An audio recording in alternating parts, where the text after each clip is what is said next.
Before we begin, imagine waking up to a billionaire CEO standing outside your broken door at sunrise, not to offer charity, not to demand anything, but to thank you for saving the life of someone she loved more than anything in the world.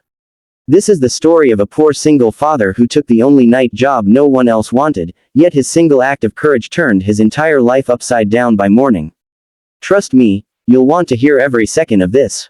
And hey, before we start, make sure to like the video and subscribe to the channel so you never miss more true kindness tales that warm the heart and shake the soul. Ryan was a poor single father whose life had collapsed the day his wife passed away, leaving him alone with a 6-year-old daughter, Asa, who depended on him for everything. Their tiny rented room leaked when it rained, the electricity often went out, and the landlord never missed a chance to remind him of overdue rent. Every day, Ryan worked 2 shifts, but it was never enough. Food prices kept rising, and Asa needed school fees, shoes, and medicine for her recurring cough. When the factory he worked at reduced his hours, he found himself pacing the streets late one night looking for work, any work. That's when he came across a notice taped to an old streetlight: night security guard needed, high pay, immediate start. But below that, someone had scribbled, dangerous location. No one stays more than a night. Ryan stared at it, tempted yet uneasy. But hunger speaks louder than fear, and the thought of Asa sleeping on an empty stomach burned stronger than any warning. He took the number, got hired instantly, and by 10 p.m. he was reporting to an abandoned, half-constructed corporate building situated far outside the city. The manager didn't hide the truth. Suspicious noises, missing tools, strange lights, everyone who worked nights quit by morning. But Ryan couldn't afford the luxury of fear. With an old flashlight, a frayed uniform, and a promise to Asa that he'd be home before she woke, he entered the dark building. Hours passed quietly until around 2 a.m., when he heard a metallic crash from the underground basement. His heart thumped, but his feet moved anyway. The image of Asa fueled his courage.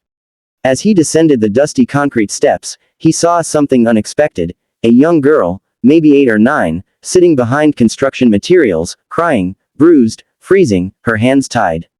Shock washed over him. This was no ghost story. Someone had kidnapped her and left her there. Without thinking, he freed her, gave her his jacket, and asked who she was. She whispered her name, Alina. When he asked her address, her answer hit him like thunder. She was the daughter of Mayor Yusuf, the billionaire CEO of Yusuf Industries. That name alone could shake the entire city. Before Ryan could process anything, footsteps echoed above, heavy, rushed, dangerous. Someone was coming back. He grabbed the trembling girl, lifted her into his arms, and ran through the pitch-black corridors, avoiding every creak and shadow. The kidnappers were returning, furious, shouting orders. By the time he managed to slip out the side door, dawn was breaking. Ryan raced home with the girl hidden under his jacket, praying no one followed him. When he finally reached his room, breathless, terrified, and shaking, he sat Alina on the only chair they owned, gave her water, and promised he would take her home safely when the streets were safe. But he had no idea that by sunrise, the entire city would be looking for her, and that his doorstep would become the center of a billionaire's desperate search. Before the sun had fully risen, helicopters were circling overhead and police sirens echoed through the narrow streets of the old neighborhood. Ryan peeked outside and saw officers moving door to door with urgency. Alina sat quietly, wrapped in his blanket, still frightened but comforted by Asa, who offered her biscuits and tiny smiles. She can stay with us forever if she wants, Asa whispered innocently, not understanding how the world outside was shaking because of the missing girl in their home.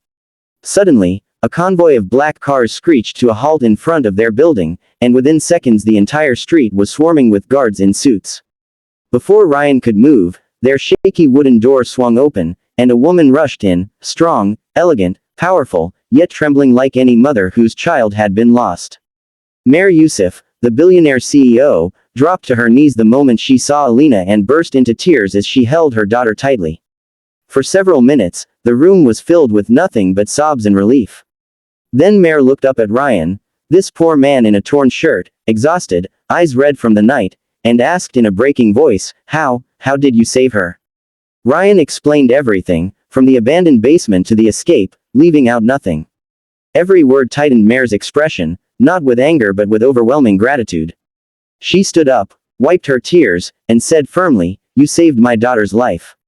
I owe you everything." The neighbors gathered outside, whispering, stunned that a billionaire was standing in Ryan's broken doorway. One guard discreetly placed a blanket over the cracked frame to give them privacy. Mare looked around the tiny room, the broken fan, the empty food shelf, the thin mattress, and her eyes softened. "You struggled alone, didn't you?" she asked gently. Ryan nodded, embarrassed. He didn't want sympathy, he just wanted honest work. But Mare wasn't offering sympathy, she was offering respect. Suddenly, her head of security entered and whispered something urgent. The kidnappers had been caught, and their statements confirmed everything Ryan had said. When Mare turned back to him, her decision was instant and unshakable. "Ryan," she said, "I want you to work for me. Not as a guard in danger, but as someone I trust. Name any position, any salary, after what you've done, you deserve far more than you can imagine." Ryan was speechless. No one had ever valued him like this. But he couldn't think of himself. He looked at Asa, who was still sitting beside Alina, braiding her hair like they were lifelong friends. "I just want a safe life for my daughter," he said finally. Mare's smile warmed the room. "Then let me give you that safety. You gave me back my child. Let me help you protect yours." At that moment, everything changed. Papers were signed, arrangements made, and for the first time in years, Ryan felt hope as bright as the morning sun shining through the cracks in his old walls. Within a week, Ryan and Asa moved from their cramped, broken room to a clean, comfortable apartment arranged by Mare, not charity, but part of his new job contract as head of internal safety for all Yusuf Industries buildings. The salary was more than he had ever dreamed of earning, and for the first time, he could buy medicine for Asa without checking his pocket twice, could bring home food without calculating every coin, could let his daughter sleep without hearing the sounds of leaking walls and arguing landlords. Asa and Alina became inseparable, spending afternoons together drawing, reading, and talking about dreams that once felt too big for their small worlds. Ryan, meanwhile, worked with honesty and dedication, and Mare kept her promise. She treated him not as an employee but as a partner in protecting her company and its people. She often said, "A man who risks his life for a child he doesn't know is a man worth trusting with everything." As months passed, Ryan's transformation inspired everyone around him. Workers who once ignored him now greeted him with respect, neighbors who looked down on him now admired his strength, and Asa grew healthier, happier, brighter than ever. One evening, Mare invited Ryan and Asa to her home for dinner, wanting them to feel like family rather than staff. During the meal, Alina held Asa's hand and said, "Your dad saved my life. So he saved yours too, because now we're all safe together." Mare smiled, touched by the innocence and truth behind the words. After dinner, she handed Ryan a sealed envelope. Inside was a letter of appreciation, bonuses, and a long-term security contract that guaranteed his future. "Heroes," she said softly, "don't always wear uniforms. Sometimes they're poor fathers fighting quietly for their children." Ryan's eyes filled with tears. He had spent years believing life was unfair, that hard work wasn't enough, that fate ignored the struggles of the poor. But now he realized something powerful. Sometimes fate tests you hardest just before giving you everything you deserve. As he walked home with Asa that night, he held her tiny hand and looked at the sky, clearer than he had ever seen it.